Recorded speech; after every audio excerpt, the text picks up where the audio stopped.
Nike was not always the giant brand it is today. It started from much humbler beginnings. Nike's origin story is perhaps the most inspiring story you'll hear today, and this is how it began. Phil Knight, the founder of Nike, had a restless night. He woke up to the realization that his life had no purpose. He had graduated college, but he was still lost and unsure of what to do with his life. He even enlisted in the army, but that did not help him find his direction. However, while studying for his graduate degree in business at Stanford University, he came up with an idea that would change his life forever. He noticed that Japanese camera companies were dominating the market that used to be more German-oriented, and he wondered if the same could happen in the running shoe industry. Phil became extremely invested in the idea and decided to import Japanese shoes into the American market. Although he knew nothing about importing or selling shoes, he believed in his idea. So after graduating, he decided to create an opportunity for himself. He took a trip to Japan, and in the city of Kobe, he found a running shoe brand called Tiger, manufactured by a company known as Onitsuka. Phil loved the designs of Onitsuka's shoes, and he was certain that the shoes had the potential to dominate the American market. Eventually, Phil cold called the company's owners and managed to arrange a meeting, despite having no experience in the business. At the meeting, Phil introduced himself as an American shoe distributor who would help market their shoes in America. To impress the Japanese managers, Phil memorized lots of facts and statistics about the American shoe market, and they were certainly impressed. When they asked for the name of his company, Phil had to invent a name on the spot and said he represented Blue Ribbon Sports of Portland, Oregon. The Japanese company was so impressed that they asked Phil to be their distribution partner in the US, and Phil agreed. His dream was finally coming together, so he headed back to the United States, and after months of waiting for the shoe samples from Onitsuka, they finally arrived at Phil's doorstep. The first thing he did was show them to his old running coach, Bill Bowerman, the man who would later become Nike's co-founder.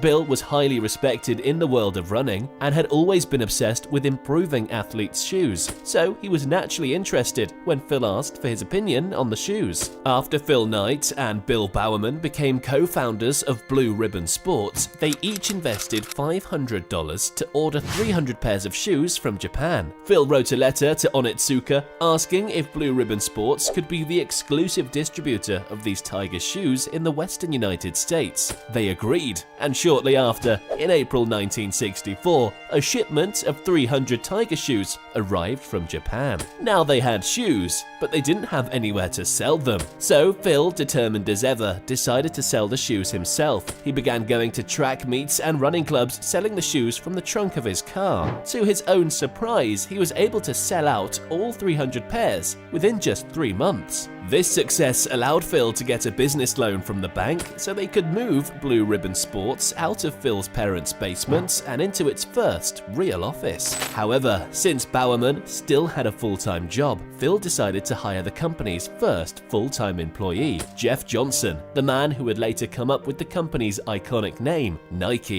In 1966, with sales rising rapidly, they were able to open their own retail store to sell their shoes. The store was uniquely designed to be a sanctuary for runners, a place where they could hang out and talk and browse shelves full of books related to running. It was a smart plan, and it drew quite a lot of customers. Phil and Johnson worked on the business side of the operations, while Bowerman handled the creative side of things. Bowerman began to tinker with the shoe designs. He took a few shoes from a shipment, ripped them apart to see how they were designed, and then made notes on how to improve them. Bowerman would send these notes back to Onitsuka in Japan, asking for changes to be made before the next shipment. He was basically designing Onitsuka's shoes for them. Around this time, Bowerman also started coaching famous runners and future Olympians. And with that connection, he helped to build their brand further and sell even more shoes. He even wrote a book on jogging, which surprisingly sold over 1 million copies and helped kickstart the popularity of jogging. Because of the book, more people started jogging, and where did they get their shoes? Blue Ribbon Sports. In 1971, the partnership between Blue Ribbon Sports and Onitsuka came to an end when the Japanese company decided to cut out their middleman and start selling its shoes directly in the United States. This was a huge blow to Phil and Bowerman, but they turned it into an opportunity to create their own brand. Jeff Johnson came up with the name Nike, and they paid an art student $35 to design the famous swoosh logo. With that, Nike began by making its own shoes. Bowerman designed them, Jeff and Phil distributed, and surprisingly, they quickly gained popularity. But all was not well. Phil and his team had a new line of shoes, Nike, but no reliable manufacturer to produce them at an affordable price with good quality. After ending their partnership with Onitsuka, Phil realized he needed to inspire his team to see this as an opportunity rather than a crisis. He believed in their vision and knew that they could create their own successful brand if they just had the right manufacturers. So they worked hard to find the right manufacturer to make their shoes, this time with the Nike logo. The initial manufacturers they tested had quality control issues, but they kept looking until they found the right one. After a successful start,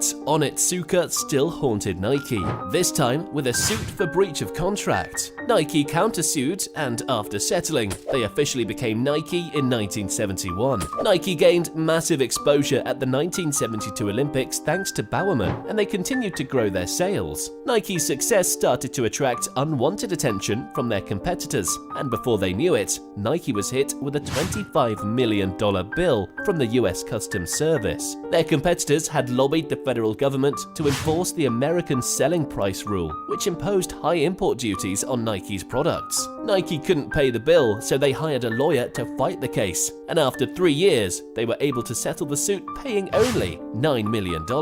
As Nike's popularity grew, they expanded both their business and their influence. They started selling clothes and secured endorsement deals with top athletes like Tiger Woods and LeBron James. But their biggest endorsement deal was with Michael Jordan, whose shoe line, the Evergreen Air Jordans, made hundreds of millions of dollars. By 1986, Nike had become the biggest sports brand in America. But despite their success, Nike had a dark secret involving violent intimidation, slavery, harassment, and child labor. And in 1991, the secret was exposed. In 1991, Nike faced a huge scandal after American labor activist Jeffrey Ballinger published a report revealing that the company secretly used child labor and exploited workers in underdeveloped countries. This led to protests, boycotts, and a significant drop in sales and stock prices. This made Phil Knight, the founder of Nike, promise to improve the conditions of the workers in the factories, and for the next decade, the company did everything to save its reputation. But that was not the end of it.